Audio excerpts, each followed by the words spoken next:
the big takeaways on Thursday night? What do you take away from that game? I'd say just that third period start. Obviously, it was a bit of a sluggish game in the first and whatnot, but just the start of the third, I think, as a leadership group, we got to get the guys going in here in intermission time. So I think that one can fall on us. But other than that, we're focused on tonight. We're already over that one. You've got a good chunk of road games coming up the rest of the month. How big is it to finish off this little homestand with a big one? It's huge. We love playing at home. We've done a great job of playing at home. I don't think there's too many times where we've lost 2 in a row at home. So another tough test again tonight. Nashville plays a bit of a looser style. A lot of guys try to get behind our defense, so we got to be aware all night. Preparation and focus are key for us, but just sticking to our identity and our game. But finishing off this trip, going on the road with the moms, having a great start out there, it's key for us. You guys obviously have the game ahead at all times, but are we at the point of the season where you guys feel like going on a little bit of a streak would be helpful? Yeah, we need to. This is, I was thinking about it the other day. This time of year, it's kind of the dog days of the NHL right now, and you can kind of get caught in a lull, or you can kind of get momentum and go on a run. So I think for our team to make the playoffs, this is a big stretch for us before All-Star break. All these games matter a lot for us. We're trying to keep climbing the standings and get on a little bit of a streak here. It's crucial for making the playoffs is right now. We've played a lot with Joel Hanley recently. What do you like about playing with him? He's great. Everything about him. He's just an easy partner to play with. He talks a lot. I know he doesn't play necessarily every game, but he does have a veteran presence. He's been around the league for a long time. He understands the game very well. But he's simple. He simplifies it. He's positive outside in the locker room. He's a great guy, which helps a lot. But we've just kind of been keeping it simple, moving the puck up quick.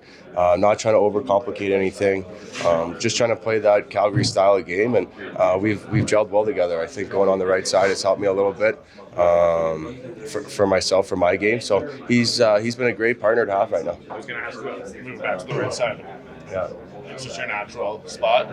Yeah, I don't know. Sometimes when it gets a little choppy on the left side, I'm fortunate enough to, I can play on the right side too. So it kind of gives me a little confidence going back and forth a little bit. Sometimes you change it up, you adapt a little bit more, you can see the game a little bit differently. So it's worked out well. I like playing on the right side. I feel like I'm a little bit more physical on the right side as well. So it's been working out well. This might be a silly question, but when you're playing a team like Nashville that's coming in on a back-to-back, do you guys do anything differently in the game, or do things... Does it impact your process at all? Not necessarily our process before the game, but I do feel like we need to jump on them in the first period. It's not easy coming from Vancouver to Calgary. We've done it before, and Vancouver's done it before. It's not easy. It's with the time change, and you get in late, and it's tough. It's a tough schedule, so you want to jump on them early and make it pay. If we get an opportunity or 2 opportunities in the first period, we got to score. You can't just let them sit around, and they got a veteran presence over there that if you let them linger, they can make you pay. So we want to jump on them early and play our 60 minutes of hockey that we've played at home all year. Mackenzie had 13 hits in the last 2 games. Yeah. Is that assertive? Is that conscious? Is that the way the game goes? Yeah, that might be the way the game goes. I feel like with my gaps and going into the corner, kind of on my forehand, not necessarily coming in on my backhand up the wall, I can kind of hit guys a little bit more.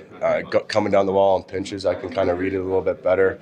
I don't know why I'm more physical on the right side. It's just it's always been a thing. I think I just trust my gap maybe a little bit more on the right side.